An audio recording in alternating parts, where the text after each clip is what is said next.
es va originar la marjal de la Safor? Qui habitava i habita esta zona? Quina història amaga este entorn natural entre el massís del Mondúber i la mar Mediterrània? Si volen saber les respostes a aquestes preguntes, acompanya'ns a descobrir el Centre d'Interpretació de la Marjal de Gandia Aula Natura.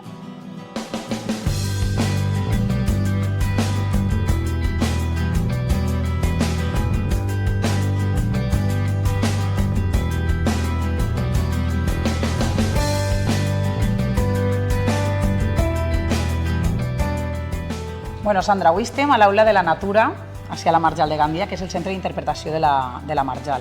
És un edifici de fusta que es troba en els ullals de l'Alqueria del Duc.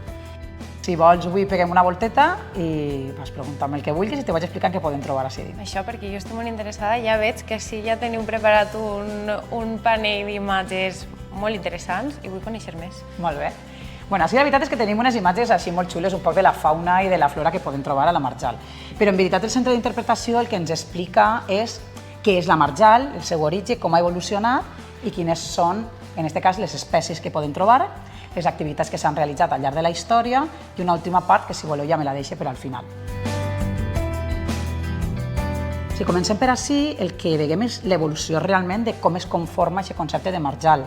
Si te dones compte d'aquesta formació del cordó dunar que es fa després que el nivell del mar hagi pujat i acaba, podríem dir-ne, quedant-se aquestes zones d'aigua, d'ací dins. Este trosset que tenim ací, que seria quins són els animals o les espècies que podem trobar en la Marjal, el més xulo és que tot el que tenim ací dibuixat són animals que pots trobar a Gandia, és a dir, que no és que siguin d'altres llocs.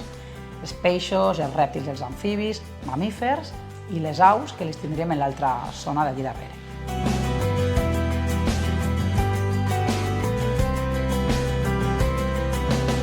Una altra cosa que fem a l'Aula de la Natura, sobretot quan venen grups escolars, és que tenim una aula taller i una sala de vídeo. El que fem en aquesta aula és tenim vídeos per poder projectar, per aprendre els xiquets a identificar animals. Si veuràs que tenim un panellet allà darrere també que juguem un poc a dir qui soc, anem traguent els animals. Dona compte que tots aquests animalets també després es poden posar així en els panells. I estem parlant sempre d'animals que es poden trobar així a la Marjal. Es poden trobar a la Marjal. Clar, és com si jo ara te done... Tu vols posar-te una garça, doncs te poses la garça per on vulguis. Doncs en els xiquets juguem... Per exemple, el ratolí no el podríem posar dins de l'aigua, l'hauríem de posar en la zona que té que viure.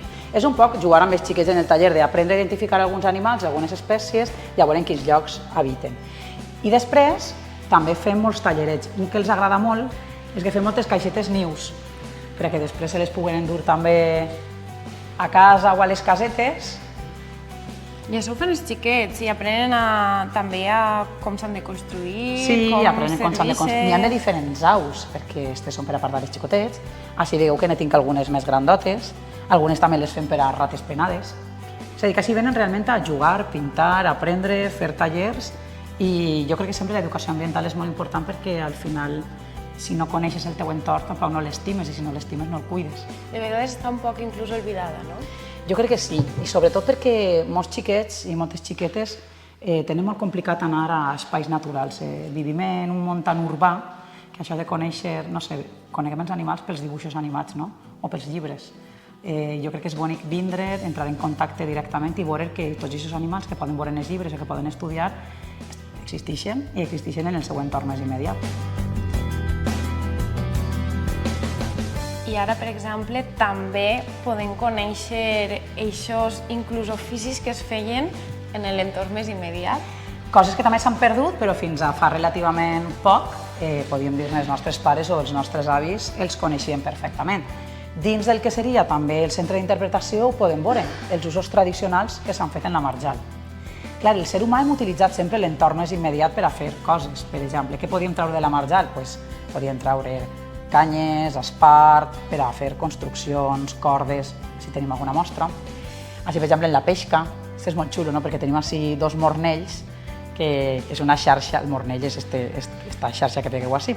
És un sistema que se gasta molt perquè sobretot les anguiles, els peixos entren, però després no poden eixir. Aleshores es fica sobretot en les sèquies, és un sistema de pesca també molt de sèquia o de zones que estan molt canalitzades. El que volíem mostrar també és que el ser humà moltes vegades ens hem introduït en els ecosistemes i en el medi natural, hem tret profit d'ell i l'hem acabat esquilmant. Moltes vegades l'hem acabat destruint. I per això l'última part de l'exposició que tenim en l'Aula de la Natura justament parla de quines són aquestes afeccions respecte al que seria el canvi climàtic, l'emergència climàtica o les amenaces un poc que el ser humà ocasionem a aquests sistemes. El que volem és que, sobretot la gent que vinga, primer tens aquesta primera part en la que t'enamores de la marjal, no? I dius, estos animals estan així, que important és que puguis realitzar alguna cosa, que vegues com el ser humà ho han fet i que acabes conscienciant-te que si no posem de la nostra part acabarem en aquests ecosistemes. Jo crec que acabem amb aquesta esperança d'animar-nos, de dir, i nosaltres som part per a salvar aquests ecosistemes.